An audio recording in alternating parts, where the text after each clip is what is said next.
Terra Luna Classic has massive potential for a USTC Repeg that could bring untold riches to the holders.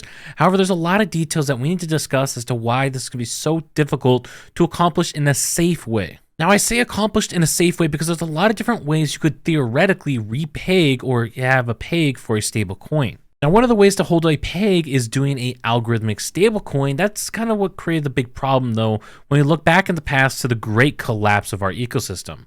Instead, what I want to talk to you about is having USDC become an asset-backed stablecoin. Now, let's talk about what that means and why I personally believe this is the best route to go. When we look at the USTC right now, you can see we have a market cap of just over $200 million and a circulating supply of just over 9 billion, close to 10 billion tokens.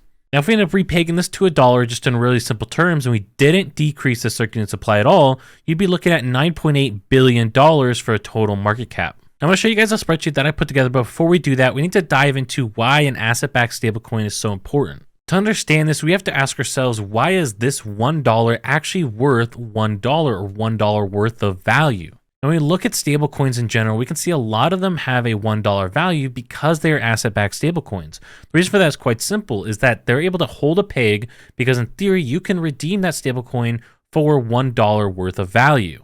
And so you could go, hey, I don't really want to hold this stablecoin anymore. I want to receive $1 instead. And in theory, they should be able to have the assets to back that up to actually make that exchange possible. And if you don't have that, then it becomes really difficult to maintain a $1 value because, well, what holds it at a $1 value? When you're dealing with a system like cryptocurrency where people could go in and redeem the value, you have to have the correct amount of assets to back the value. Otherwise, you run into the risk of people going, wait a second, this isn't actually worth $1. This is maybe only has 80 cents worth of assets behind it. So now I'm only going to buy and sell it for 80 cents. And then you decrease the price, people lose faith in it, and you have just a total mess scenario that occurs. And so this is why it's really important for a lot of stablecoins to have at least $1 backed assets behind their token. That way then if someone wants to come in and redeem it, they could actually give them $1 in exchange. And that will hold a peg in theory forever through trading, buying and selling, because people know this has $1 worth of assets. So if it goes up too much, people will sell because, hey, now it's $1.01, but it only has $1 worth of assets. That's a free 1 cent that you could sell for in theory of value.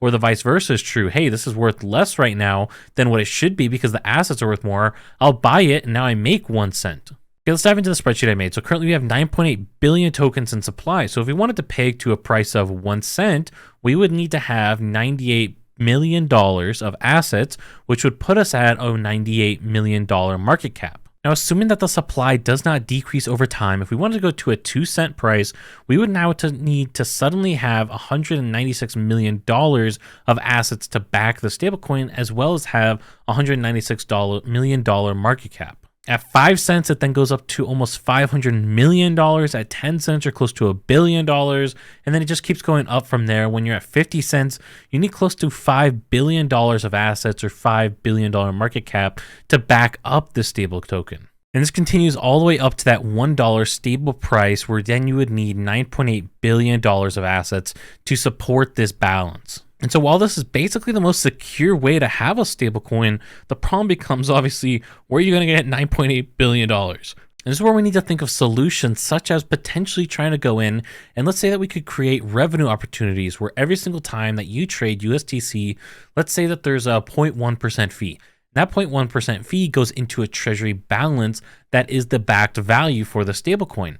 As that people trade that token, then you're going to have that balance increase in this treasury that backs up the value of the tokens. And so slowly over time, the price would go up. Now, the big thing for Terra Luna Classic is if we could actually accomplish a peg, this would enable the ecosystem to have a stable token for people to trade in and out of. That would enable a lot of more on-chain trading, which, as you know, would trigger the on-chain tax, on-chain burn tax, so that we would increase the burns for Terra Luna Classic, which would help dramatically increase the value of Terra Luna Classic, and will also bring people a lot more confidence to build more utilities on our ecosystem, as they could then have a way to go, hey, I don't really want to hold this NFT anymore, for example. I want to trade into a stable token. They could do that really easily without having to go from the NFT to Terra Luna Classic to an exchange to a stable token. It's way too complicated.